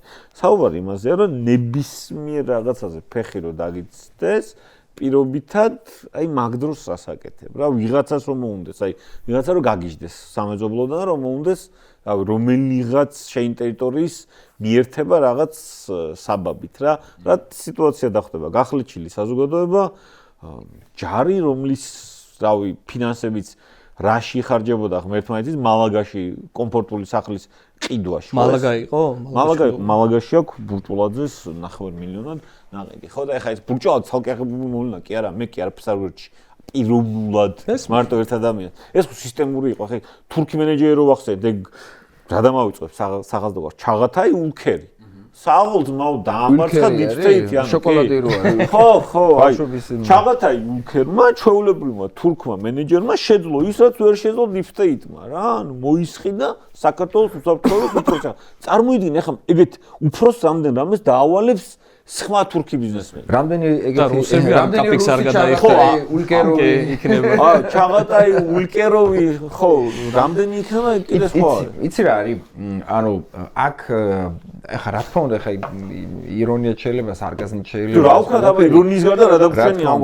კი. არა, მოყვები, მაგაში აბსოლუტურად ის არის პირიქით უნდა დროს ხანდახან ირონია და სარკაზმი არის საუკეთესო საშუალება იმისთვის, რომ დავანახოთ რამდენად კატასტროფულ მდგომარეობაში ვიმყოფებით. ის რასაც ჩვენ ამბობ, ეხა ცოტა კიდევ უფრო სერიოზულად რო შევხედოთ, მართლა ისეთი დრო დგება ეხა საერთაშორისო პოლიტიკის თვალსაზრისით, რომ მართლა არ იცი რა მომენტში ვის რა მოუნდება. რა ვის რა პრეტენზია გაუჩნდება, ხო? აგერ გაიტანით გრენლანდია, რაღაცა ჩვენ ხუმრობდით, მაგრამ სულაც არ არის თუმცა სახუმარო. თურმე აი როდის გაკეთდა ეს ფილმი გრენლანდიაზე და ნახე მართლა აგერ თან იქაც ინგრევა ბოლოს სახლი. ხო, ანუ გრენლანდია ანგრევს მთელ მშენობას და ეხა ისე გამოდის რომ ეს გრენლანდიაც მთელ ამ რაღაც შენობას საერთოდ საინტერესო მეტაფორა. თან იპოვე გლობალურად და რეგიონალურად მის პროცესები რომ აი მე პირადად მგონია რომ 2026 შეიძლება უფრო ცუდი იყოს ვიდეო 25 იყო და 27 კიდევ არ ეს რა და აქ ჩვენი მოლოდინა უნდა იყოს ახლა იგივე ცოტა იმ თავდაცვას რო დაუბრუნდეთ რამდენი არის საჭირო ნუ ის რომ თავდაცვისთვის არასოდეს არაფერი არ არის საკმარისი ანუ ყოველთვის ის მოთხოვნა გრძელდება მით უმეტეს ესეთ სიტუაციაში როცა შენ აღარ შეგიძლია ელაპარაკო რომ რაღაცა ალიანსისგან თუნდაც პოლიტიკური დახმარება გექნება იმიტომ რომ გაფუჭებული გაქვს ჩაჭერი შენთან ეს პოლიტიკური დახმარება და აი ადრე რო იტყოდნენ ხოლმე რომ ვიღაცაზე ზეწოლას მოახდენს პოლიტიკურ ზეწოლას რომ შენზე რაღაცები არ განახორციელოს ესენიც უკვე პრაქტიკულად მოხსნილი გაქვს შენივე ხელით მოისპე ეს ოპცია რომ ვიღაცა მეგობარი პოლიტიკურად შენი დაგეხმაროს იმის რომ ვიღაცამ ვინც ცუდი ავითვალით გიყურებს რომ არ გადაადგმევინო ცუდი ნაბიჯები მაგრამ ის რასაც ჩვენ ვამბობთ ეხა რა არის აუცილებელი იმისთვის რესურსობრივად ფინანსურად ტექნოლოგიურ თვალსაზრისით რომ ქვეყანა იქნას დაცული ეს არის იმხელა დიდი ამოცანა იმიტომ რომ ეხა ჩვენ კი უკრაინაზე ესე გავიქნიეთ ხელი რომ იქ უკვე სხვა დონეზე მიდის საუბარი და ეს მაგრამ ეს არნიშნავს იმას რომ ის პრინციპები რაც იქ არის იმ პრინციპების მოქმედება ჩვენთან სხვანაირი იქნება იგივე პრინციპები მოქმედებს ჩვენთან ჩვენთვის ის პრინციპები რაც უკრაინაში მოქმედებს იმ ომში კიდევ უფრო მეტად მოქმედებს ჩვენ არათუ უკრაინას უნდა ვუყურებდეთ და სწავლობდეთ ჩვენ წინ უნდა უსწრებდეთ თავის ჩვენი ინოვაციური აზროვნებით, ტექნოლოგიის ინტეგრირებით ჩვენ თავდაცვის სისტემაში, რომ ჩვენი მოწყვლადები და მოწყვლადები მარტო იმიტომ კი არა ვართ, რომ 3.800.000 მოსახლეობა გვაქვს. არა, ელემენტარულად რესურსები არ გვაქვს. ფული არ გვაქვს. წარმოება არ გვაქვს. არანაირი მატერიალური რესურსი არ გაგვაჩნია, რომ რაღაცა პირობითად იმედი თქვათ, რომ აი რაღაცა ომი რო დაიწყოს. ეხლა საუდის არაბეთს აქვს მაგალითად მილიარდობით ბიუჯეტი და იყიდეს, შემოიტანს ამ ყველაფერს და ბოლო პირობითად 1 წელი შეუულია იომოს ისე რომ ქვეყანას არაფერი არ და. ჩვენ ამ გადმოსახედიდან არანაირი ფუფუნება ამ თვალს ამ ტერიტორია არ გვაქვს, მოსახლეობა არ გვაქვს. ყველა, აი ბოდიში გაწყდა, ყველა ცუდი რამე ეხლა რაც ჩვენ გვჭირს, აი ამათ ყოფს შევეშოთ. ეს არის რომ საზოგადოებაა გახლეჩილი.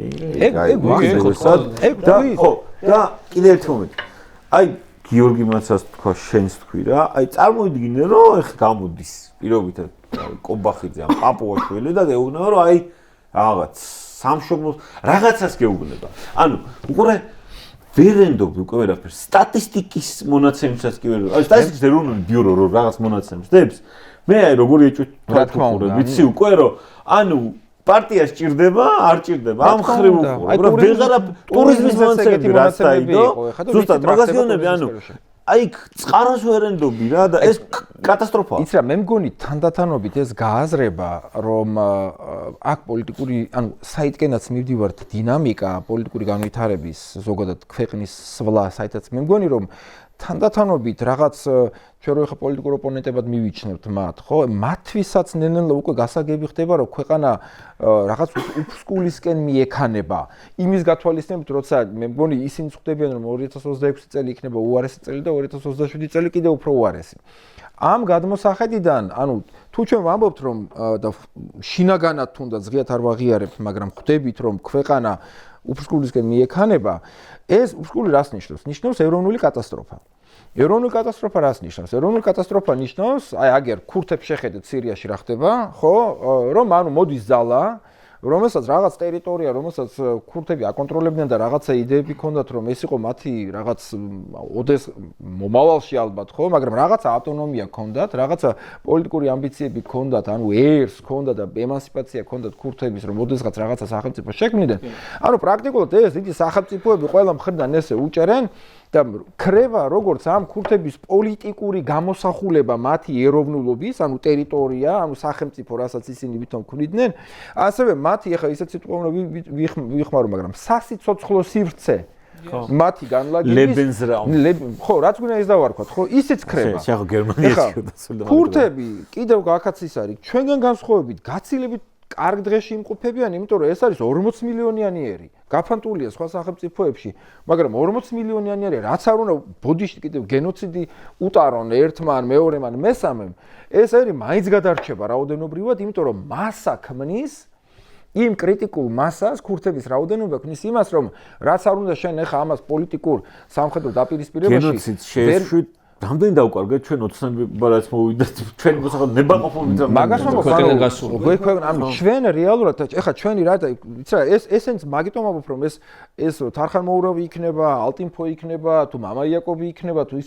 ისინიც რაღაცნაირად აი ეხლა სიტყვა უნდა რაღაცა სპინი მოზგამ ჩუსტუიურ ვარ მე მგონი ისინიც თანდათან ხვდებიან რომ ეს საქართველოს რუკა შაგრენის ტყავისავით რომ ისტორიის განმავლობაში რომ მცირდება ეხლა აფხაზეთი აქ მოკლებული ისა ოკუპირებული არის ცხინვალის რაიონი და აი ხა ასეთ სიტუაციაში შევდივართ როცა არათუ მოკავშირეები ანუ ვისაც ძალა აქვს მარტივად ერთ ის წარმომადგენელიც კი ანუ სოფლიოს ხერხემალი წესრიგის დემოკრატიის ყველაზე დიდი ქვეყანა ისიც კი ესეთ რაღაცებს ჩადის რომ საერთო წარმოუდგენელი იყო ამ ფონზე ბუნებრივია ესენიც კი ხვდებიან რომ ასე თუ გაგრძელდა რაც არ უნდა ეხლა სუვერენიტეტზე ვილაპარაკოთ და დამოუკიდებელ სუვერენიტეტის სახელით დესუვერენიზაცია ეს სრული დესუვერენიზაცია მიდის ხო ანუ დესუვერენიზაცია დესუვერენიზაცია აი სუვერენიტეტი რა არის ორი ელემენტი აქვს სუვერენიტეტს ეს არის პოლიტიკური ძალაუფლება რომ რაღაც ტერიტორიაზე ლეგიტიმურად მართო всё მორჩა გათავდა სუვერენიტეტს აქვს აი ეს ორი ძირითადი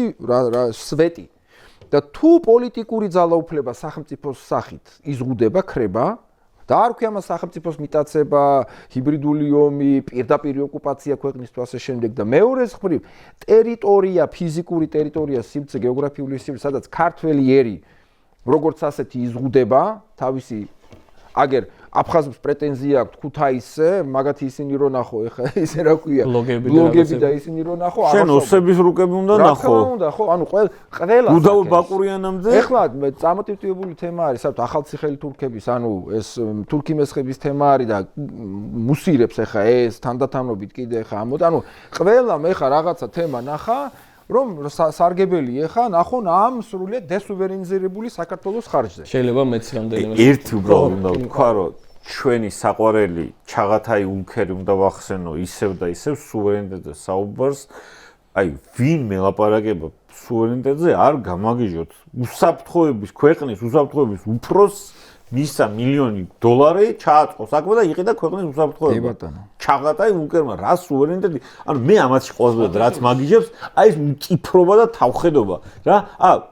გუშინ თუ გუშინ წინ იყო აბაშიშვილი როა მაგისის ვნახე რა. ფასების იმაზე აი შენც რო ახსენებს კარაქი და პური ბრედენბათერი ოპოზიციის ბრალი არის თურმე ბიჭო ფასების მომატება 14 წელიწადია ხელისუფლებაში არის ქართული ოცნება და ბიჭო ეს დამპალი ოპოზიცია აი ეს უტიფარი ხომ უნდა იყო ამ დონეზე ხომ უნდა ქონდეს აი რაღაც გაწყვეტილი რა ზურა ნახე წერან ლაშამ რაც თქვა კლაუზევიცის სამებარო ახსენა რა ეგ მარტო ომისთვის ან თუნდაც შეკავებისთვის საჭირო რაღაცა სინქრონიკი არ უნდა იყოს ამ სამ რამეს შორის ზოგადად შვიდობიანობის დროსაც რა ლეგიტიმური ხელისუფლება არის ერთადერთი და ლეგიტიმაცია საბოლოო ჯამში სად ხდება და რაღაც ტიპის კონსენსუსი საზოგადოებრივი ეგ არის პარლამენტი რა თუ პარლამენტში არ არის თანაბრად წარმოდგენილი პოლიტიკური ძალები და არ აქვს დემოკრატია ამაზრით რა მაშინ შენი ხელისუფალი და დღევანდელი ჩვენი ხელისუფლება მათ სიხარბეს და კორუფციის მიდრეკილებას რო თავი დაუნებოთ იდეალური სამიზნეა ნებისმიერი მოწინააღმდეგისთვის ზურა ვისაც ამ ქვეყანაში რამე ინტერესი შეიძლება ქონდეს იმიტომ რომ ძალიან მოწყვლადები არიან იძულებული არიან და კომპენსირონ დასავლეთიდან შემოსული ინვესტიციები რომლებიც წყდება და მცირდება და ამ შემდეგ ამ დაკომპენსირება და ძალაუფლების შენარჩუნებისთვის ისინი 1000 ჯურის საეჭო გარიგებაში შევლენ მათ შორის ამ ქვეყნის მიწის, ტყის და ასე შემდეგ ფასად რა იმისთვის რომ ეგ გააკეთო. ამ შემთხვევაში ჩვენ ის კი არა გვაქვს შეკითხვა რომ მაინდა-მაინც არაბეთიდან რატოა ეს კონკრეტული ინვესტიცია. კითხვა არის მარტივი, როცა ხელისუფლება დასუსტებულია და ის თავის გადარჩენის მიზნით მზადდება რომ გაყიდოს რაღაცა ისე ხო დასავლელი ინვესტორი არ შემოვა ამ ფონზე და გინდა არ გინდა საეჭო ტიპის ფული ჩდება ქვეყანაში რომელიც ანუ როცა ესენი გველაპარაკებიან ოცნებურად რაღაც დასავლეთის deep state-ს რაღაც ინტერესები აქვს ამ ქვეყანაში როგორ ეხა ისინი რა დედა ტერეზების შემოდიან და ინტერესების გარეშე უნდათ ამ ქვეყანაში რამე ტიპის ინვესტიციის ჩადება თუ უბრალოდ ეს კითხვები უნდა დასვას საზოგადოებამ. რაც შეეხება იმას მანამდე რაზეც ლაპარაკობთ, აქ მინდა რამდენიმე რაღაცა ვთქვა რა. პირველი მე მგონია რომ ძალიან მნიშვნელოვანია აი ესეთი პოდკასტები სხვაგან საჯარო სივრცეშიც და ასე შემდეგ ვილაპარაკოთ იმაზე, რომ სახელმწიფოებრიობა და მისი გადარჩენისთვის ბრძოლა უფრო მნიშვნელოვანი რამეა, კი რისკიანია, მაგრამ ჩვენმა წინაპრებმა იცოდნენ რა, რომ სახელმწიფოებრიობის ქონა უფრო მნიშვნელოვანი იყო, ვიდრე უბრალოდ დემოგრაფიის გადარჩენა. და როგორც კი შანსი ეძლეოდათ, კი, მათ ქონიათ მომენტები, როდესაც ჩვენ სახელმწიფოებრიობა ან გვისუსტებოდა, ან არ ქონდა, მაგრამ შანსი ეძლეოდათ თუ არა სახელმწიფოებრიობის აღდგენაზე იწყებდნენ ლაპარაკს და უახლოესი ჩვენი წარსულიც მაგას გვაჩვენებს, ზურა რომ სახელმწიფოებრიობის დაკარგვა იმ მომენტში შეიძლება ვიღაცას მოეჩვენოს რომ რაღაც დემოგრაფიულ სურათს სამაგიეროდ გადავარჩე რა, ხო? ანუ არ შევაწყვეთ ქართველებს რაღაცა უაზრო ომში და ხო გვესმის მსგავსი რაღაცები, მაგრამ ნახოთ საბჭოთა კავშირმა რა მოგვიტანა დემოგრაფიის თვალსაზრისითაც მათ შორის რომ ამ ქვეყნის ელიტის მნიშვნელოვანი ნაწილი გაწყდა, მერე წავიდა და სხვა ომებში მოუწია ომი და კი, სახელმწიფოებრიობა რისკიანი ბიზნესია, მაგრამ ჩვენმა წინაპრებმა ეგეთი სახელმწიფო დაგვიტოვეს. ამიტომ მაგისთვის ჩვენ მზად უნდა ვიყოთ, რომ მათ შორის იარაღითაც დავიცოთ ეს სახელმწიფოებრიობა. მეორე ამბავი, რაზეც ასევე მნიშვნელოვანია ვილაპარაკოთ და ეგ სულ მიკვირს ხოლმე ჩვენთან საიდან მოვიდა აი დაახლოებით როგორ იყო რა ქვია მაგას დამოკიდებულება ომისა და მშვიდობის საკითხების მიმართ იცი რომ თითქოს ლუქსემბურგში ვცხოვრობდეთ რა აი ანუ აგვისტოს ომის გამოცდილების მიუხედავადაც კი ის რომ ამ ქვეყანას ისეთი საფრთხეების პროფილი აქვს, სადაც შეიძლება მოწინააღმდეგე, მათ შორის კონვენციური გზით გადაწყვიტოს შენ წინააღმდეგ მოქმედებები რა, ეს გაგება ძალიან დაბალია ამ ქვეყანაში. და ეხლა ლაშამ რაზეც ილაპარაკა, საერთოდაც ისეთ სამყაროში შევდივართ და ვიცხოვრებთ უახლოესი წლები და შენც ილაპარაკე მაგაზე, რომელიც იქნება ძალიან კონფლიქტოგენური. და ამ კონფლიქტოგენურ სამყაროში რო გადარჩე საჭიროა სწორი მოკავშირეები და ბ საკუთარი ძლიერი სახელმწიფო ინსტიტუტები, მათ შორის ელიტური შეიარაღებული ძალები, სპეცსამსახურები და მოქალაქეების ზადყოფნა იარაღის ქვეშ დაიცვან შენი ქვეყანა. მაგას თუ ვერ შეუძლებ და აი ამის არგუმენტად სულ მომყავს ხოლმე შემდეგი რა. მე მომისმენია მგონია რომ რუსების გავრცელებული ნარატივია ეგ სულ რომ აი რუსეთში არ უნდა დაიწყოს დეზინტეგრაციული პროცესები, იმიტომ რომ ამდენ ჩრდილო კავკასიელს რა გაუძლევს და იცი რას გეტყვი ჩვენ თუ ისეთ სახელმწიფოს ვერ შევქმნით და ისეთ შეიარაღებული ძალები არ გვეყოლება, რომელიც რაღაცა კადიროვის დაჯგუფებას აქ ეფექტურ წინააღმდეგობას კი არა, პროსტა ცხვირს არ შემოაყოფინებს ამ ქვეყნის ტერიტორიაზე. მაშინ რა დგინდა საერთოდ სახელმწიფოებრიობა რა? ანუ ეგ ძალიან მნიშვნელოვანი ამბავია, რომ როცა ეს დისკუსიები დაიწყება და ხელისუფლება შეიცვლება, მე ბევრი საჭიროება იქნება და თავდაცვის რაღაცა ბიუჯეტი მთლიან შიდა პროდუქტის რამდენი პროცენტი უნდა იყოს, ამ პარამეტრებზე უნდა შევთანხმდეთ და ვერ იქნება ამ ქვეყანაში ისეთი პარამეტრები, როგორიც შეიძლება იყოს, რა ვიცი, თუნდაც ლუქსემბურგი, სადაც ასევე ზდიან ამასობაში თავდაცვის ბიუჯეტს და მესამე ამბავი, რაზეც ალბათ ასევე სულ არის ლაპარაკი საჭირო, ეგ არის რაღაცა ჩვენივე აი ეს მინდა რომ გესმოდეს, რომ ლაშამ უკრაინა ბევრჯერ ახსენა და ის ცოდნები და წინ უნდა ვასწრებდეთო. ბიჭო, ეხა ის ბიჭები, ვინც იქ იბრძვიან, ზურა, ძალიან უნიკალურ გამოცდილებას აგროვებენ რა, ვიღაცა ქვეყნებს თუ სპეცსამსახურების და ანალიტიკოსების დაქირავება დაჭირდებათ იმისთვის, რომ მაგ ცოდნას გაეცნონ, იქ რაღაცა სტადი ვიზიტები, კვლევრების და ასე შემდეგ. ჩვენ ეს ბიჭები შეგვიძლია ჩამოვიყვანოთ და მათ ვანდოთ ისე რომ თან რუსეთი არ გავაღიზიანოთ, ამის გაკეთება შეიძლება რა, დახურულად და ასე შემდეგ. მთელი რიგი ამ ცოდნების გაზიარება და სწრაფად ათვისება იქნება ჩვენთან საჭირო და ეს ადამიანები ვიღაცები არ არიან, ქართული პატრიოტები არიან. და ამ ადამიანებსაც როგორ ექცევა ხელისუფლება, თუ ვინმეს ამწუთას სპეცსამსახურული კონტროლის ქვეშ არის ამ ქვეყანაში, ერთ-ერთი ეგენი არიან, იცი შენ რა. ხო და როგორ ვქმნით ამ ინსტიტუტებს, ეგრე ვქმნით. ნუ იქ მერე შემოდის კიდე სხვა საკითხები, რომელიც შენ ასევე ვიცი რომ გაღელვებს და აქაც გილაპარაკიათ და რაღაცა. მაგალითად, ჩემთვის საჯარო სამსახურის რეფორმა არ არის უბრალოდ რაღაცა კარგი მართლობის საკითხი. ეროვნული უსაფრთხოების საკითხიც არის, იმიტომ რომ კარგი საჯარო მართლობა ნიშნავს იმას, რომ ეს დაცული ინსტიტუტები რაღაცა განგზობითობას უზრუნველყოფენ და ესე იგი რაღაც დაწყებული რეფორმების შედეგებამდე და მივლენ და ასე შემდეგ. შეგვიძლია შევქმნას ძლიერი სახელმწიფო. აი საჯარო სამსახურზე მინდა ვთქვა, კი არ მინდა ახლა ვაწყინო, მაგრამ თუნდაც ეწყინოთ. ის ადამიანები, რომლებიც საჯარო სამსახურიდან გაუშვეს ხელმოწერების გამო. ხო? ან ძალიან ბევრი ადამიანი გაუშვეს, ხო? და ბევრი ადამიანი ბუნებრივად დარჩა საჯარო სამსახურში. მაგრამ ჩვენ ახლა გვაქვს საჯარო სამსახურში სიტუაცია, როცა ის ადამიანები, რომლებიც დარჩნენ, მაინტერესებს, საერთოდ ვინც გვისმენს მათგან, რას შებედავენ პირობითად მაკა ბოჭორიშვილს. ისეც რისი მოსმენად წინასწარ იციან, რომ მაკას არ ესიამოვნება.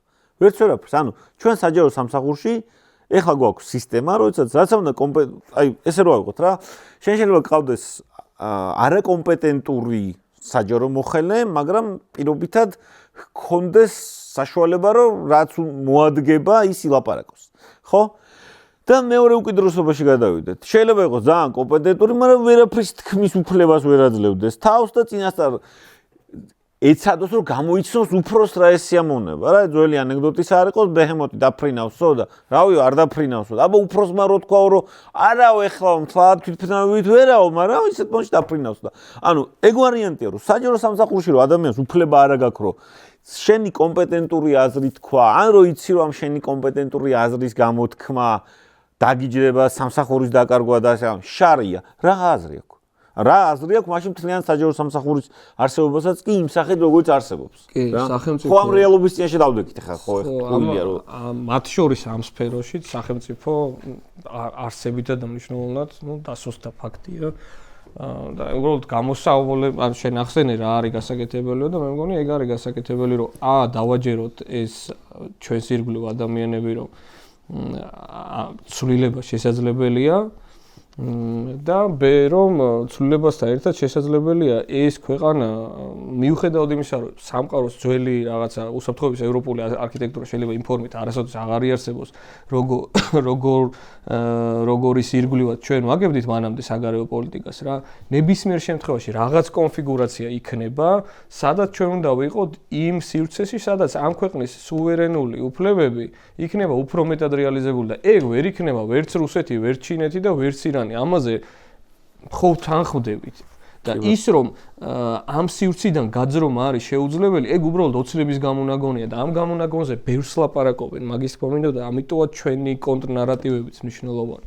კარგი, გადაცემის ბოლოსკენ უბრალოდ რეგიონალურ კონტექსტზე მინდა და ოდნავ რომ გვემშელა, ჩვენ რეგიონალურად გვაქვს შემდეგი სიტუაცია რა, არის აზერბაიჯან-თურქეთის ღერძი, ხო, ეს არ წარმოგიდგენთ საიდუმლოს არის სომხეთი რომელიც ცდილობს რომ რაღაც მთლიან გადავიდეს მშვიდობიან რელსებზე მაგრამ ამ ეტაპზე სომხეთს როგორც ასეთი პარტნიორი მოდი ეს ვთქვათ არ აყავს რუსეთთან სტრატეგიული პარტნიორობა ძალიან ძვირად დაუჯდა საბოლოო ჯამში სომხეთს არის რუსეთი, რომელიც მინდა ვთქვა, რომ აი შენ ჩეჩნეთი ახსენდა.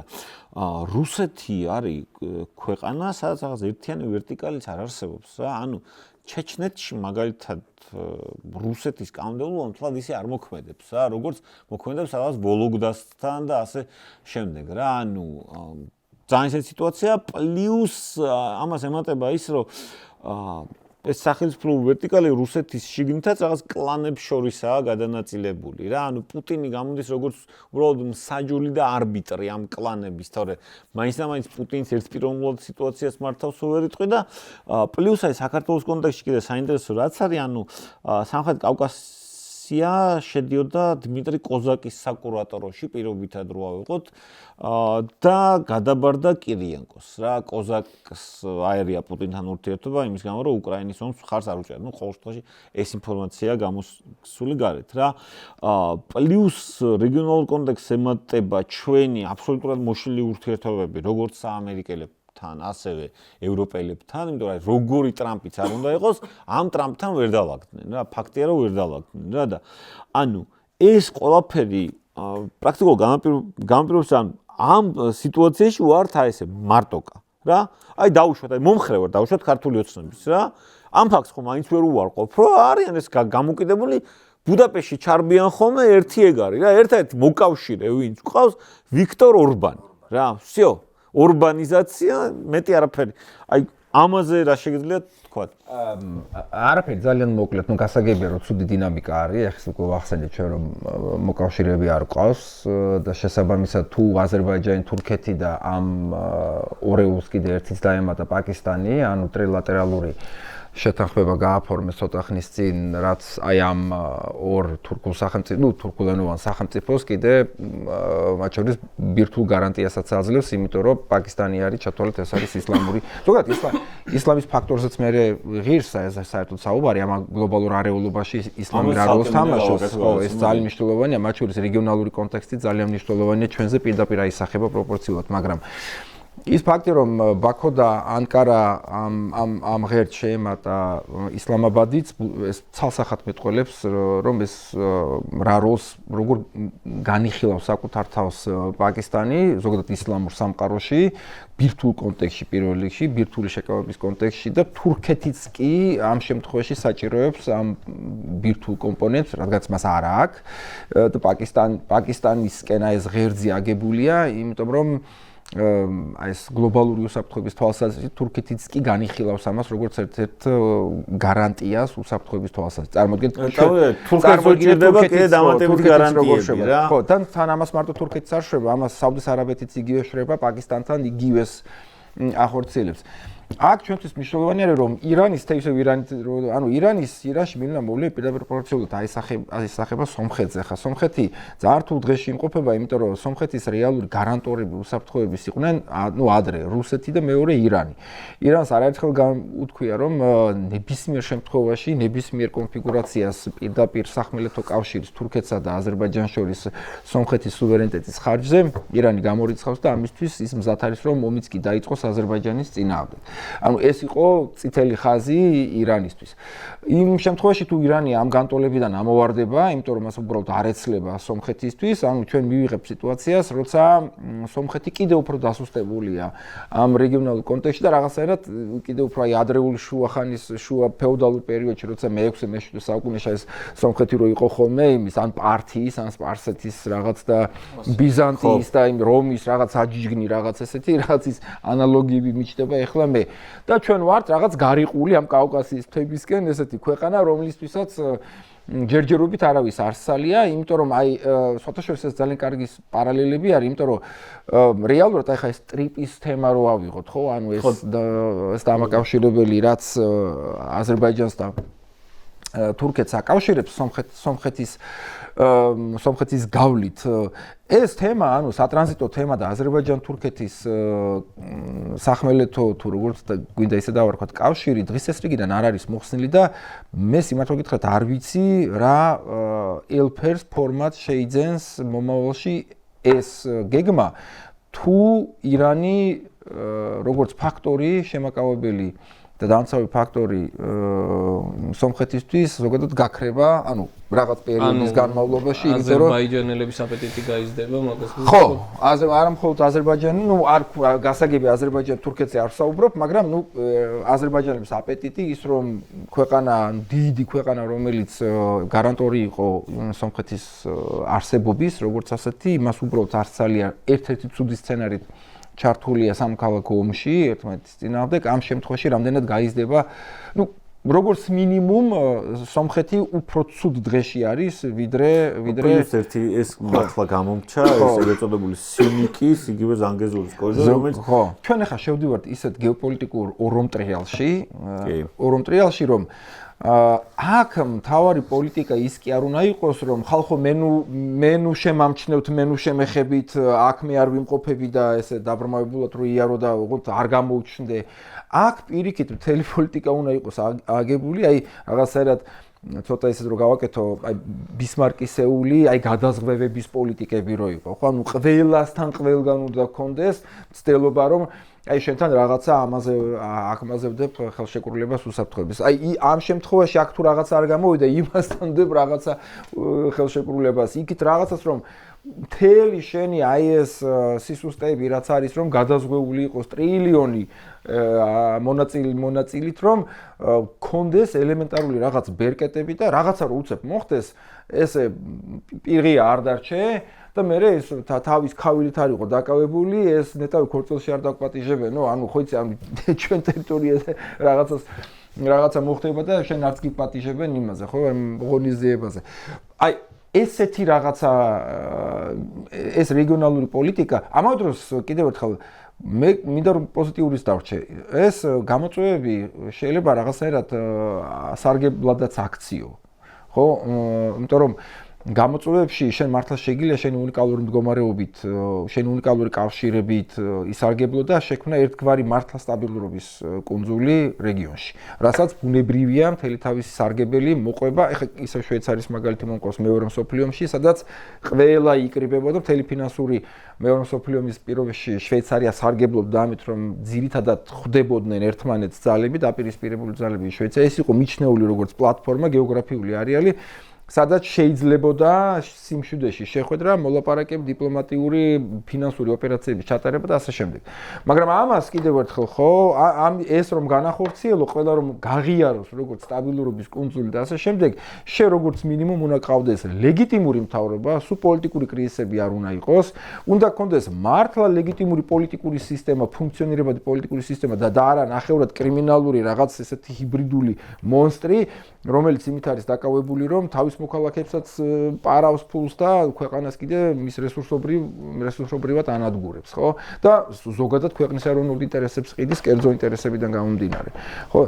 აი ესეთი რაღაცები და უნდა იყოს რა თქმა უნდა პროაქტიული, იმიტომ რომ ყველასთან უნდა გქონდეს საუბარი, მოდი სად ვნახოთ ერთობლივი ინტერესი, რომ ისევ ამ გადაზღვევების პრინციპით და ხელშეკრულებებით შევქმნათ აი ამ საქართველოს რაღაცა ამ სხეულის გარშემო, აი ეს სარტყელი ამ უსაფრთხოების რაღაც აი ბუშტების, ხო, აი რაღაც ბაბლების.